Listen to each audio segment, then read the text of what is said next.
Welcome into the show, Steelers fans. Could Jon Gruden, the former Super Bowl winning head coach, be on his way to Pittsburgh? Jerry Dulac thinks that there is a chance. Then the Senior Bowl. It's Senior Bowl week. I'm going to be telling you all the players that the Steelers could be interested in that have been lighting it up at practice. And then Coach Flo, Brian Flores, is getting another interview to become a defensive coordinator for another team. I'll reveal what team that is at the end of the show, so stick around for that. So let's just jump right into the news today, or the rumor that Jon Gruden, former Super Bowl winning head coach with the Tampa Bay Buccaneers, former Raiders head coach, he could be coming to the Steelers. Jerry Dulac, in one of his chats here on his radio program, was talking about how he has connections to Mike Tomlin and could be a candidate to assist Matt Canada in the game planning stages as a senior offensive assistant.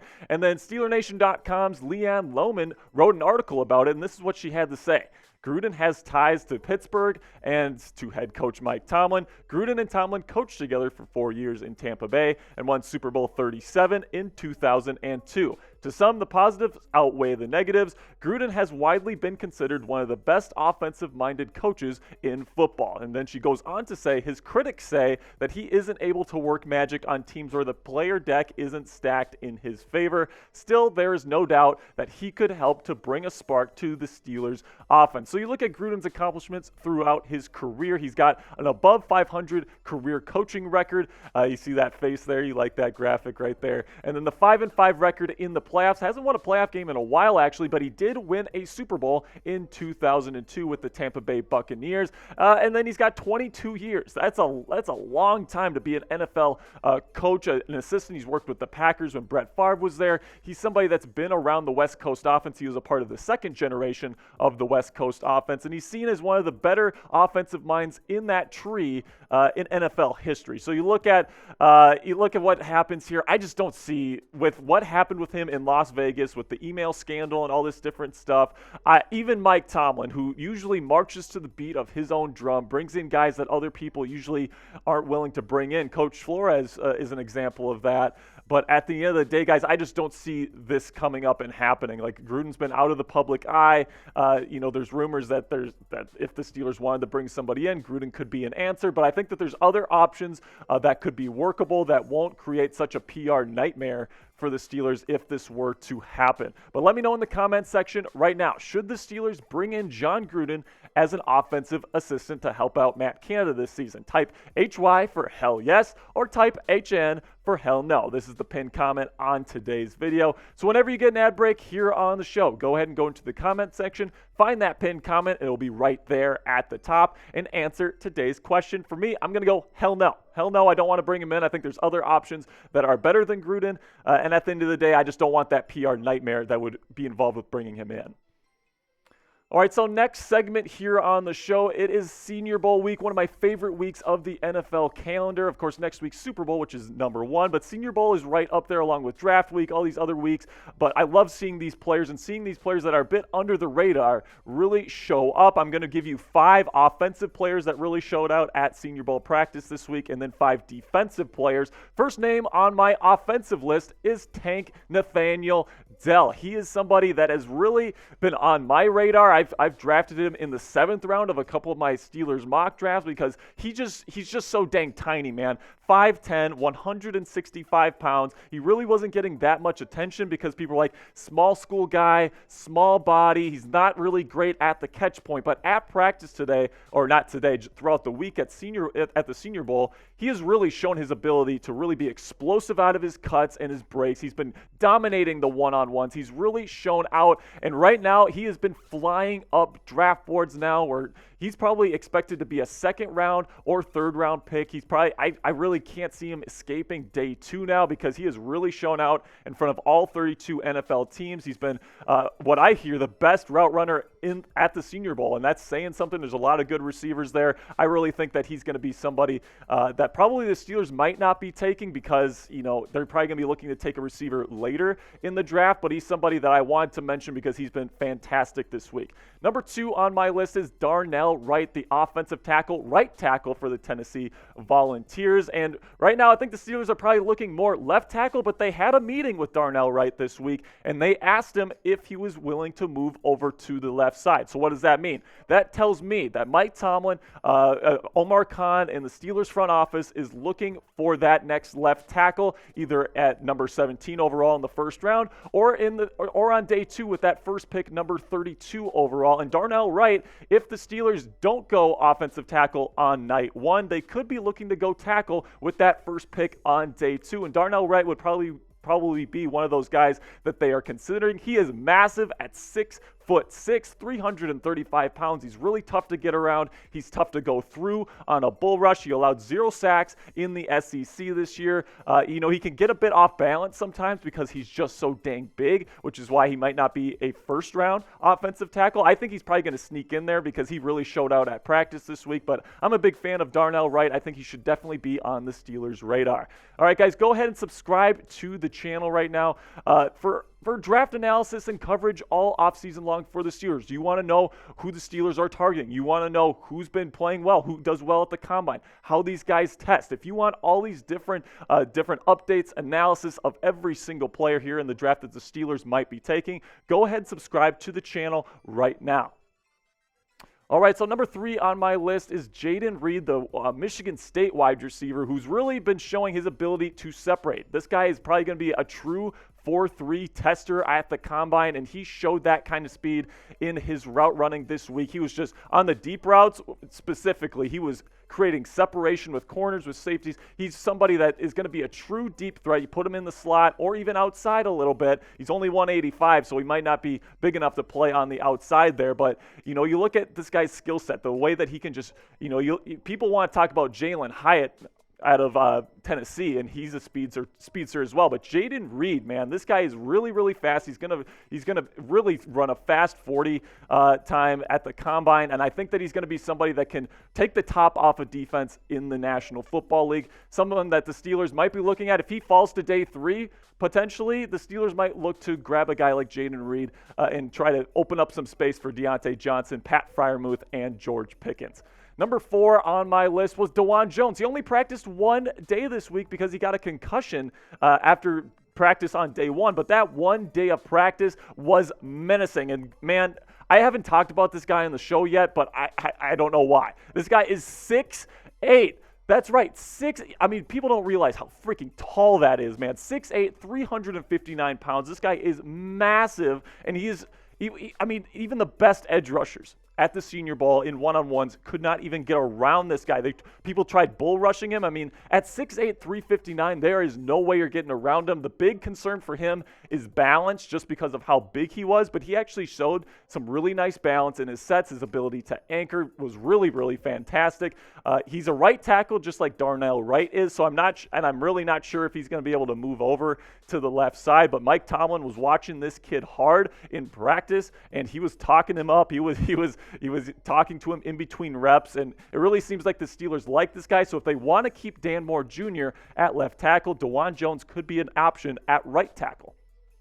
And finally, on the offense here, Rashee Rice. Lots of wide receivers on this list, but that's because there's a lot of good receivers at the Senior Bowl this year. Rashee Rice, someone that's a bit different than Jayden Reed and Nathaniel Dell, where Rice is 6'2", 203 pounds. So that's a pretty decent size, and he's not necessarily the fastest runner in the world. Like, he's not explosive like a Tank Dell or a Jayden Reed, but he's a very smooth athlete. He's a good route runner for his size. He's got good hands. I think that he's somebody that's going to be a real solid NFL option for a team, probably on day 2, late day 2. He's probably going to be a 3rd round pick, but he might slip to the 4th round if he's available for the Steelers in round 4. I think they'll probably take a look at him. He's someone that really played well. I'm going to be interested to see how he does in the Senior Bowl game on Saturday.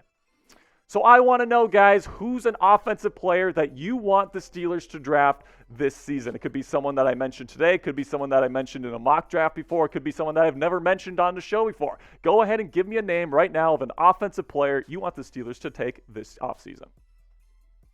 All right, now we got defense here where we got 5 players here where I really think that they've shown some good things at practice based on what I've heard from Mobile.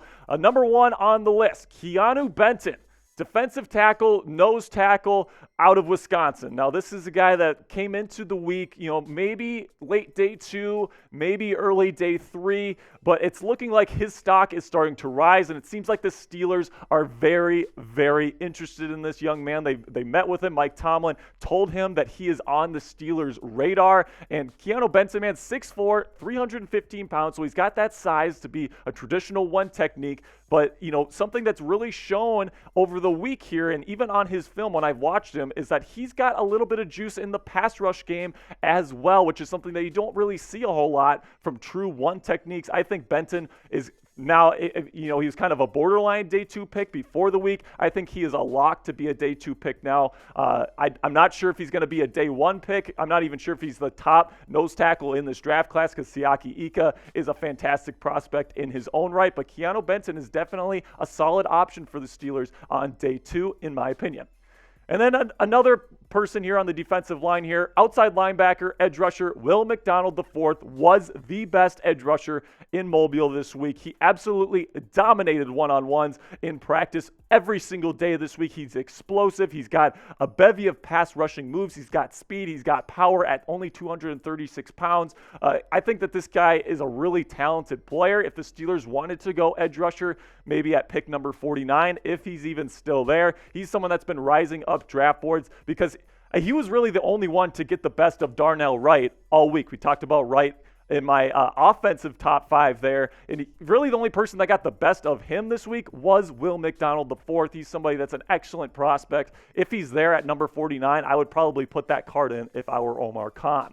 All right, number 3 on my list here, Darius Rush, the cornerback out of South Carolina. And he's kind of, he's not talked about as much as his counterpart there for the Gamecocks in Cam Smith. Cam Smith is massive. He is that true number 1 lockdown kind of guy. But Darius Rush, I heard, was consistently the best in one-on-ones this week in man coverage throughout on either team, on the American side or the national side. Darius Rush was fantastic. He's somebody that's 6'2", 200 pounds, so he's got good size.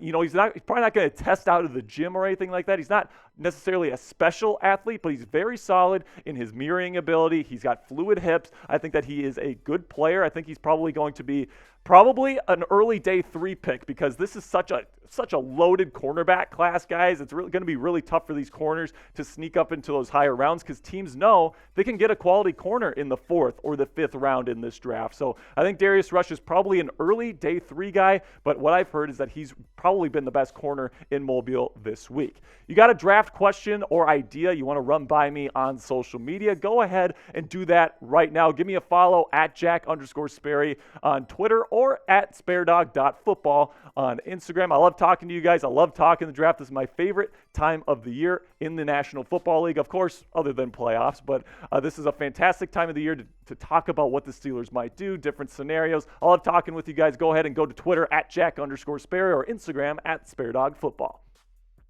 All right, the best inside linebacker prospect in Mobile this week, I've heard, was Daiyan Henley. And this guy is somebody that's a former wide receiver. He's got ball skills. He knows different kind of hot routes. He knows different kinds of signals. He's very, very smart as a linebacker. In my opinion, he is by far, well, maybe not by far, but he's definitely the best pass coverage linebacker in this draft. There's a lot of really great physical prospects, developmental prospects at the inside linebacker position in this draft, but Daiyan Henley is someone that can come into the NFL right away, and he can match up against a linebacker or a tight end. He can match up against a running back. He's somebody that knows how the wide receiver position is played, and he might not be the best in run coverage right now. He's still new to the position, but this is something that was really going to be big for him coming into this Senior Bowl week, and he showed out in that. He's shown improvement. He's shown that he's able to retain information and apply it to the field. I think this guy is a really, really good player. I think he's probably going to be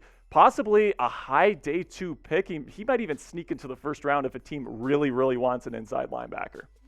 All right, now number 5, the last guy. I'm going to butcher the pronunciation, guys, but it's Ade, and then it's Ade Adebawore.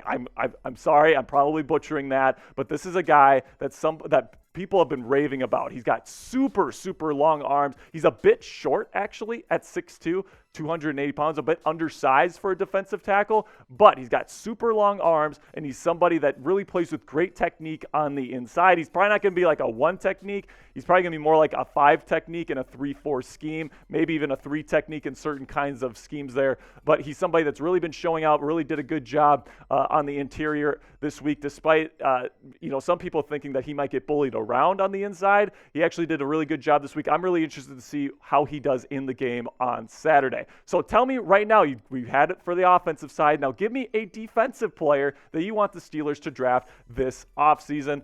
Go ahead in the comments right now. And lastly, before we say goodbye here, let's have a little bit of Steelers news here, which is that Brian Flores, the inside linebackers coach, is interviewing for the Broncos defensive coordinator job. The Broncos just hired Sean Payton. Really good hire, in my opinion, and bringing in Flores would be a fantastic fit for the Denver Broncos, if you ask me. Brian Flores is one of the best defensive play callers in the National Football League, and I wish him the best of luck. Like, he was at the Senior Bowl this week, scouting for the Steelers. It's looking like that if he doesn't get this job, it looks like he might not be getting the Cardinals job. Looks like he might not be getting the Minnesota job. So this might be his best last shot, but I wish him the best of luck. I would love to have him in the building for the Steelers. He is a great asset to this organization. He's a great coach, but just my general philosophy, I want great coaches to get great opportunities, so I really hope that he gets the opportunity that he deserves. I think that he would be a great fit in Denver, and I really hope that he gets some sort of higher up position in the NFL because he deserves it.